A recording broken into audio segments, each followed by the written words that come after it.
I'm going to show a technique for turning your signature or your initials into an Acrobat stamp. So it's like a wet signature, something you would have signed with pen or pencil. Firstly, I took a picture of my initials with my phone. I've selected it here in my Photos app, and I'm going to export the photo. Once that loads up, I'm going to use Photoshop to crop it, rotate it, and adjust the contrast, but you can use any photo editing application you would like. Now I've opened the signature in Photoshop.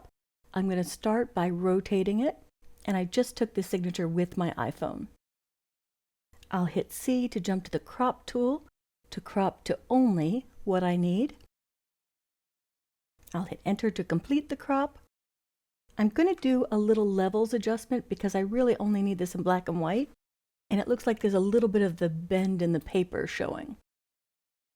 So I want to remove that. So I hit Command L or Control L to get to levels. I'll make the white super white so none of the paper shows, and my signature dark enough. And now I'll go to Image Mode Grayscale because I don't want that little yellow color that was there. And I'll do Save As. So if you have your own graphics editing application, make sure when you save that you save it as a PDF, or you can use Acrobat or Acrobat Distiller to make this a PDF. So I'm turning it into a Photoshop PDF, hitting Save. I want to check the compression. I'm going to keep the resolution a little higher just because signature is like a bitmap graphic. Most high-resolution photos are 300 pixels per inch, but for signatures or things that are black and white only, you might want to go as high as 600 or 1200. So I hit 600 and I'll save PDF.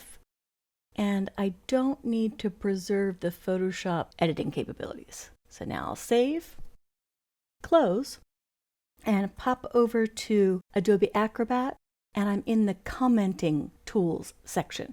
So if I hit comment on the right, and there's a stamp tool that can be customized. I'll choose to add a stamp, and I've already created a group for myself with my own signature and a student's signature, but I want to create a new stamp. So I'm going to go to Custom Stamps and Create, and I will browse to the signature I just created on the desktop. There it is. Click OK, and for the category, I already created a Kelly group, but I could have named my own group right there if there wasn't a category. And I'll call this KFM Initials. I'm not going to downsample it because I want to keep the quality up. I'll hit OK, and there are a few spots where I need to sign this form. So I will go to the Kelly category. There's my KFM signature. Now, one thing I may have wanted to check in Photoshop is that the background is transparent.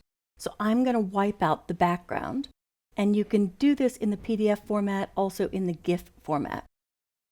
And to do that, I'm going to use a newer tool to Photoshop called the Magic Eraser. And with the Magic Eraser, it's going to remove non-contiguous pixels.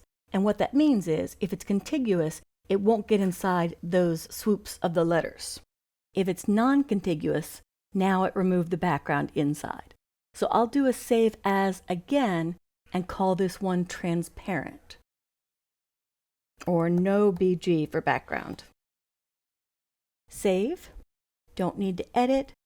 Compression stayed the same. I'll close it, pop back over to Acrobat, import the transparent stamp. So go back to the Custom Stamp tool, Create, Browse, and grab the one with no background. Doesn't look any different here. I'll hit OK, but there you can see it doesn't have that white rectangle around it. So you could type a name of a new category. I've already created the Kelly category, so I'll select that. KFM Initials, Transparent. And I won't downsample it to keep the resolution and quality. Now I can select it. So I'll click on the Stamp tool, go to the Kelly category, select the one where I don't see the white rectangle, and it's huge. But I don't need to worry about the size so much. As long as I can get my mouse positioned in the right spot, I can click and drag to make it a custom size. Or if I just can't get a handle on it and I may want to size this down, I can click once, it pops it on the form, and then I'll just drag to scale it down. And then I'll zoom back in and size it down some more so it fits. So just to save myself the hassle of having that so huge, I'm going to make one more stamp. So here's the one with no background. I'll go to Image, Image Size, and let's make this 600 pixels per inch, but I don't want to resample. So that puts the width and height down to 1.5 inches by 0.882. Let's just do a 1 inch. And I will resample this time and set it to 600. There, and we'll see how this comes in. Now I'll do a Save As again, and I'll add SM for small, and save. I'll close it, pop back over to Acrobat, add it, and this time it'll be the last one in the list. I'll browse to the one that's small. I'll choose my Kelly category, KFM initials, small, and don't downsample. Click OK. I'll select it.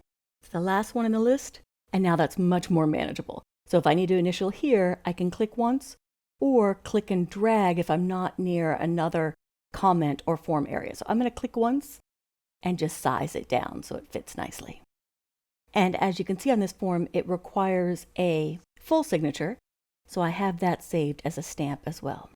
And I'm just using text comments since this isn't a PDF fillable form. It's basically a PDF, but there are no form fields. So I'm using the commenting tool and the add text comment to sign and date this. And today is the 26th. So give this a shot with your copy of Acrobat, your own signature from your phone, modified to be nice, clean, clear, crisp, and put into PDF format so you can import it as a custom stamp.